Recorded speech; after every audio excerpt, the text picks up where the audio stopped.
Previously, as Jinwoo defeated the last gate monster, a notification appears. You have defeated the enemy. Jinwoo stands in front of the lifeless body, thinking about the message. Jinho runs toward him, praising his strength and congratulating him for defeating the boss. However, Jinwoo quickly realizes something is wrong. There was no message indicating that the dungeon boss had been defeated. He concludes that the raid isn't over. Looking at the giant's body, he notices there's no black smoke, which means he can't extract its shadow. Suddenly, Jinwoo senses something ominous. He immediately signals to Jinho to get back. Looking at the fallen giant, Jinwoo sees Beru emerging from its mouth. He reflects on the giant's immense magic power, which still rivals Beru's presence even after its death. As he contemplates his next move, the gate suddenly begins to emit an intense light. Jinwoo senses it's a powerful magic storm and quickly turns to check on Jinho. He sees Ygritte shielding Jinho from the storm. Then Jinwoo notices something strange. The gate is absorbing the giant's magic power. He touches his face and sees a cut. He thinks, I got cut just from the magic power. This has never happened before. He tells Jinho to wait and prepares to enter the dungeon to investigate. Jinwoo leaps through the gate and finds himself in a massive corridor. He thinks, it makes sense. Giants would need this much space to move. As he proceeds forward, Beru appears beside him and asks if he heard something. Jinwoo replies yes, calling it an evil laugh. Suddenly, a voice speaks out, saying, it amuses me greatly. You contemptible rulers, see for yourself who has come forth to meet me. In the center of a large chamber, Jinwoo sees a massive giant chained up. The creature looks at him and pleads to be released, saying, I know the plans of the rulers. I must inform the other monarchs. But then it pauses, realizing something, and says, you are not the one I know. Jinwoo asks if it was the rulers who did this to him. The giant responds, yes, they're trying to use me as a stepping stone to lay the groundwork for a full-scale war. Jinwoo thinks to himself, I've tried speaking with intelligent, magical beasts before, but none could tell me where they came from. He then asks the giant, what do you know about the rulers? The giant responds, they are the ancient enemies of the monarchs. Upon hearing this, Jinwoo thinks, enemies of the monarchs. Does that mean they're my enemies too? He then asks, if they bound you in chains like this, does that mean? The giant nods and replies, yes, I am also a monarch. The monarch warns Jinwoo that both the rulers and the monarchs are after him, and that he currently lacks the power to face either side. To survive, he'll need influence. Jinwoo demands an explanation, and the monarch asks to be freed, promising to help him in the coming battles.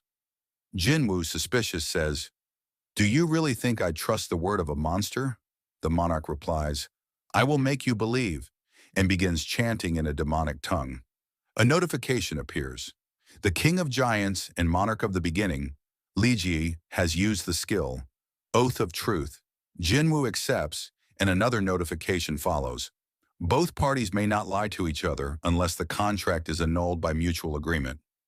Ligya again asks to be freed, promising his help against Jinwoo's enemies. Jinwoo tries to say, all right, I trust you completely, but the skill prevents him from lying. Ligya says, this is the power of the Oath of Truth. You cannot lie now. Jinwoo asks how Ligya can speak so clearly, unlike the other monsters. Ligya asks who he means, and Jinwoo explains, the monsters coming from the gates. Ligya realizes he's referring to the residents of chaos. He explains that those creatures are stragglers who were captured and imprisoned by the rulers for so long that their minds eroded. They lost their intelligence. But Ligya claims he is different. I am a king. Unlike them, I retain my sanity. I endured countless years waiting to be freed. And then I met you. Jinwoo then asks if the silver-armored winged beings are part of the ruler's army. Ligya confirms they are. Jinwoo presses further, asking why the rulers are sending monsters to attack humanity. Ligya answers, I told you they're preparing for war. They want to turn your world into a battlefield to fight the monarchs. Jinwoo asks, how does sending monsters achieve that? Ligya explains, they are injecting magic power into your world, little by little, to transform it into a suitable battlefield. With that, everything finally clicks into place for Jinwoo. If the monsters that emerged from the gates were disasters, then the magic energy they brought was a blessing. Most civilians and hunters believed that magic stones and gems were the greatest sources of energy, but these were only laying the groundwork for war. Legia explains that using the blood of those who possess magic power is the most effective way to plant magic into a world that lacks it. The rulers used the captives they had taken, and now the magic energy is concentrating on Earth. This magic will strengthen the planet, making it capable of withstanding the immense shock of a coming war. Jinwoo asks what war Legia is referring to, and Legia answers, "It's the rematch between the rulers and the monarchs. The world Jinwoo lives in will become hell, and much sooner than he expects." He warns that there isn't much time left. Once either side realizes that contact has been made, neither the rulers nor the monarchs will remain silent. In fact, the rulers may already be on the move. Jinwoo asks, "Why do you keep making it sound like they're after me?" Legia responds, "You really don't know. The power you possess isn't truly your own. The fact that Jinwoo has inherited that power means its original owner has betrayed the rulers, marking Jinwoo as an enemy to both monarchs and rulers alike. But Legia swears he will fight alongside Jinwoo."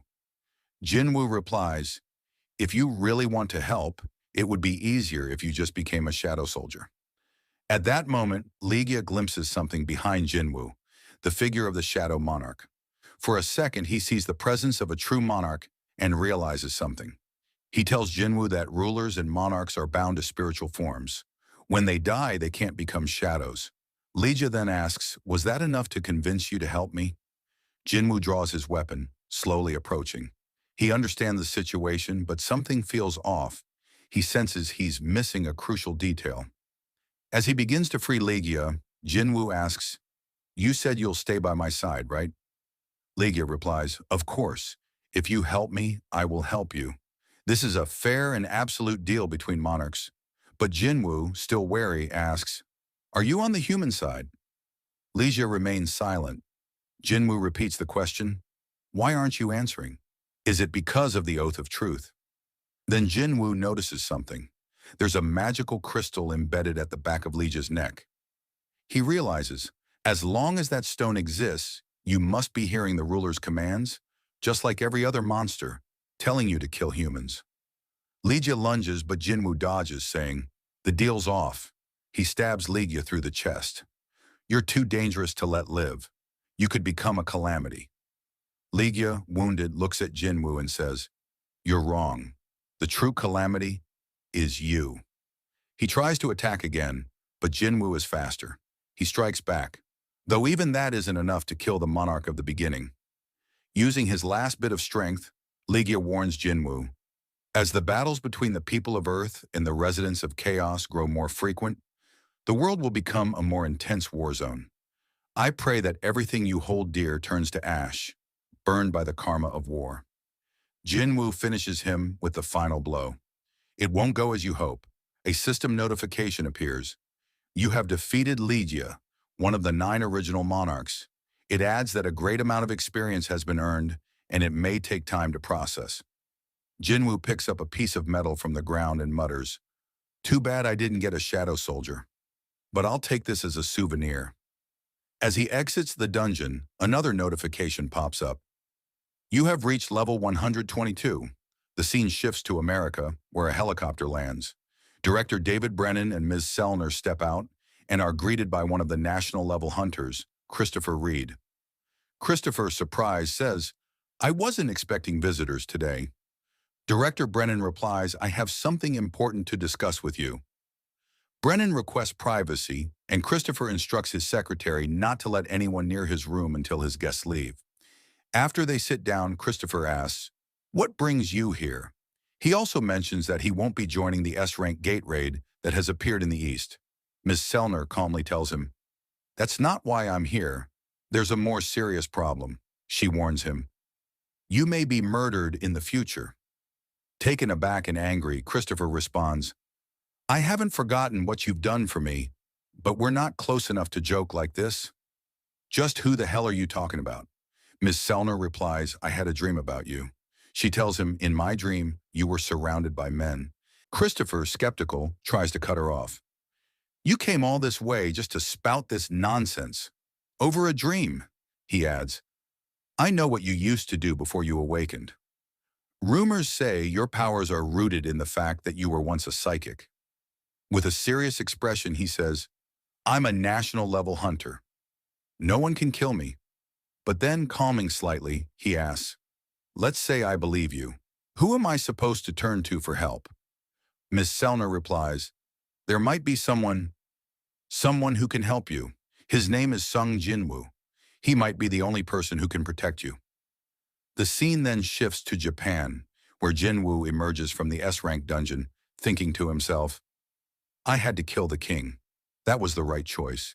He reflects on the immense pressure the enemy exerted, saying, he emitted a suffocating amount of mana, even with his powers sealed by those strange chains. It's a good thing I uncovered his true intentions before he had the chance to act. Fast forward, news quickly spreads across the globe that all of the giants in Japan have been eliminated. Talk ignites on social media about a possible new national-level hunter. And unlike the Jeju Island raid, this time the whole world, not just Korea, is talking about it. The last surviving giant that had crossed the ocean was taken down by China's national-level hunter, Liu Zhigang. Meanwhile, in Japan, the head of the Japanese Hunter Association, Matsumoto Shigeo, turns himself in and confesses to his crimes. While his true motivations remain unclear, some believe he was trying to take responsibility for his previous actions, involving the Jeju Island raid and betrayal of Korean hunters. Elsewhere in the United States, American hunters, who had just cleared an S-rank gate, are preparing to attend a lavish, government-sponsored celebration. Members of the Scavenger Guild are seen chatting, praising how the government spared no expense for this party. Thomas Andre, America's strongest hunter and a national-level hunter, approaches the group. He grins and reminds them, you haven't forgotten about our bet, right? He jokingly confronts a third member asking, and what did you bet? The man replies nervously, I didn't bet anything. Thomas leans in and teases, that's a nice tie you've got on. Then he turns to his assistant, Laura, and asks her how he looks. Laura replies dryly, that tie looks expensive, but it doesn't go well with your Hawaiian shirt. Amused, he takes off the tie, agreeing, that's what I was thinking too. Laura updates him with a report regarding the list of guilds participating in the upcoming International Guild Conference. She informs him that Korea's Asian Guild is also attending. Thomas raises an eyebrow with interest. That's the new guild created by Hunter Sung Jinwoo, Laura says, which immediately catches his attention. He asks, then he'll be coming to the U.S. Back in Japan, Jinwoo, after clearing all the dungeon breaks in the city, stood in front of the giants he had managed to convert into shadow soldiers. He commented, it's a shame we let one get away across the ocean, but with this, our forces have grown. Everyone standing behind him was amazed by his power. Seeing their reaction, Jinho smirked, thinking it was no surprise they were shocked witnessing his abilities for the first time. He then noticed Hunter Hoshino approaching, telling him that someone was on the phone asking for him. After answering, Jinwoo was surprised to hear what the caller said. It was Yu Jinho, telling him he had to return to Korea. Jinwoo asked, is everything okay? Jinho replied, I'm not sure, but I've been told to come back. Some family matters have come up.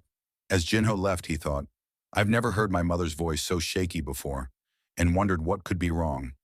Upon arriving at the airport in Korea, he was greeted by his father's assistant, who told him a car had been prepared. The assistant then said, you must brace yourself in times like these. I'll explain everything on the way. When they arrived at the hospital, Jinho saw his father lying unconscious, fallen into an eternal sleep. Jinho tried to enter the room, but the assistant stopped him, saying, you can't go near him. The presence of a hunter who can't control his magic power could worsen his condition. He handed Jinho a notebook, saying, this is what your father was working on before he collapsed. I've been holding on to it in case he woke up looking for it, but it seems like you need it more now. As Jinho looked inside the notebook, tears began to form in his eyes. It was filled with newspaper articles about him and Jinwoo. Seeing this, Jinho remarked, they say the apple doesn't fall far from the tree. He still has the same habit of scrapbooking every article he likes. The assistant added, Your and your siblings' competitions, exhibitions, and concerts, he kept them all. Even your recent ventures. It's not that the president didn't love you, it's just that his expectations were as big as his love for you. After that, the assistant said, "Let's take you to the residence." As they began to leave, Jinho sensed something and turned back. But there was no one there. The assistant asked if everything was all right, and Jinho replied, "It's nothing," before walking away. After they left, Jinwoo, who had been using his stealth ability to remain invisible, appeared standing in front of Jinho's father. "He's making me all emotional," Jinwoo said quietly, and opened a bottle of healing potion. Meanwhile, outside the hospital, Yu Jinhee, Jinho's sister, had just arrived to see her father. As she was walking, she noticed Jinwoo pass by her. Ignoring that, she continued on her way to see her father. To her shock, when she entered the room, her father was awake and looking at her. Overcome with emotion, she began to cry. After some time, doctors arrived and explained that her father had miraculously awakened from what they had called an eternal sleep. They said this had never been documented before. "I can't even imagine what the media will say about this," one of them commented. Outside the hospital, we see Jinwoo saying, "It's a little early, but happy birthday, Junho." After walking for a while, he decided to head back to Japan. However, when he checked the shadow exchange skill, he noticed there was still 1 hour and 54 minutes left on the cooldown. Thinking about what to do for the next 2 hours, the thought of Hunter Cha Hayan crossed his mind. He quickly brushed that thought aside and considered finding a dungeon to raid instead. Meanwhile, in the United States, Christopher Reed, one of the national-level hunters, was asleep in his room. Suddenly, he sensed something and woke up. As he walked down the hallway, he noted how eerily silent everything was. He picked up a glass of wine and threw it to the ground. When the glass shattered but made no sound, he realized something unnatural was going on. Alarmed, he muttered, "The glass broke." "But there's no sound," he then asked. "Who's doing this?" He recalled Lady Selner's warning in the business card from Michael Connor, which had Chairman Go Gun Hee's contact information. Michael had told him to reach out if anything ever felt off. Christopher began to wonder if Michael had predicted this situation. Looking ahead, he suddenly saw a mysterious man standing in front of him, with several figures lurking behind him. He asked, "Who are you?" The man replied cryptically, saying, "You will not be able to save anything if you keep accommodating these human beings," and referred to Christopher as a fragment of brilliant light. Realizing the intruders were speaking in the language of monsters, Christopher demanded to know what they were talking about. The man pointed upwards and said, "I'm not talking to you. I'm talking to the one above, the being connected to you." Infuriated, Christopher asked if they thought he was a joke. He began to activate his power, transforming as he said, "At least one of you is going to die by my hands." The enemies noticed his transformation and identified it as spiritualization, amazed that a mere human could use such an ability. Fully transformed, Christopher charged at the enemies, beginning a fierce battle. Back in Japan, Jinwoo was in a car headed to the airport. Crowds had gathered to see him off, grateful that he had saved their country from utter destruction at the hands of the giants. Jinwoo noted how so many people had come to get a glimpse of the hunter who had rescued them. Though not precisely counted, it was estimated that over 100,000 people were present to honor him. Later, the plane took off and the focus moved inside. Jinwoo sat quietly and mused. What's the probability that a familiar face would end up sitting next to you on a plane? Purely by chance? To his surprise, the person seated beside him was none other than Agent Adam White. Jinwoo asked if he was supposed to believe this was just a coincidence. Adam White replied that it would be nice if Jinwoo thought so, but that would be difficult to believe. He added, "We've only met once, but I see you still remember me. It's an honor to see you again." Jinwoo thought it was Baru who spoke to him from the shadows, reminding him, "His name is Adam. You can't get the name wrong this time." Jinwoo asked, "Weren't negotiations halted?" Adam responded, "I know it's rude to come see you like this without going through proper channels, but I have something to tell you." Hearing that, Jinwoo asked if the United States was unable to block the S-rank gate. Adam told him the situation had already been resolved. He then showed Jinwoo a video of a house burning as firefighters attempted to put out the flames. They said, "This isn't an ordinary fire. No matter what we do, we can't suppress it." Jinwoo asked, "What is this video?" Adam urged him to watch it until the end. He then explained that it was Christopher Reed who caused the fire. A total of 1,800 firefighters and 14 top-class hunters were mobilized to extinguish the flames he created. Jinwoo asked, "If there was that much fire, there must have been a battle. Was Christopher defeated?" Adam nodded. "Yes, we can hardly believe it either, but he's already been killed." He then pulled out a picture saying, "This is the person the Hunter Bureau considers to be the most likely suspect." Suddenly, Adam was lifted into the air as Jinwoo sat there, furious. He demanded, "Is this supposed to be a joke? I assure you, you won't be walking out of here on your own 2 feet." Adam stopped the agents who were preparing to attack Jinwoo and clarified, "The person in the picture came out of a dungeon. He may not be who we think he is." Jinwoo asked him to explain. Adam said, "His magic power is the same as that of monsters. He attacked our S-rank hunter during an interrogation. Do you remember the explosion at the Hunter Bureau a few months ago? The one that made headlines worldwide?" Jinwoo asked if they thought this had something to do with his father and let Adam go. Gasping for air, Adam continued, "He knocked out our hunters and went into hiding after that. The Hunter Bureau tried to track him in secret, but it's as if he evaporated. No trace of him was found." He added, "I understand how you must feel, but he meets every requirement to make him a suspect." Jinwoo asked, "Why are you showing me this picture?" Adam explained about the International Guild Conference.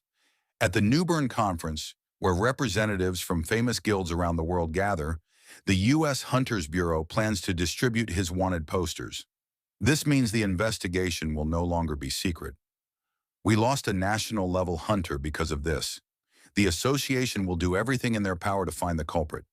We want to maintain a good relationship with you, which is why we prepared this meeting, to inform you before posting the bounty publicly." He added, "It would have been shocking for you to see your father's face on the screen at an event you were invited to." Jinwoo was deep in thought, struggling to process the revelation. His father, missing for 10 years, had somehow returned as a monster. The thought unsettled him. One of the hunters approached Adam White and asked about his condition. Adam, still slightly shaken from Jinwoo's display of power, assured the hunter that he was fine. As he observed Jinwoo, Adam couldn't help but be impressed. Telekinesis was a skill many high-tier magic hunters could use, but their abilities were typically limited to simply moving objects. What Jinwoo had demonstrated was on a completely different level, something only national-level hunters were usually capable of. It became clear to Adam that Jinwoo was, without a doubt, the 6th national-level hunter, a fact he knew he had to report to the vice director immediately. The episode ends here. Thank you so much for watching. I really appreciate it. If you haven't subscribed yet, please consider subscribing. Thanks again for your support, and I'll see you next time.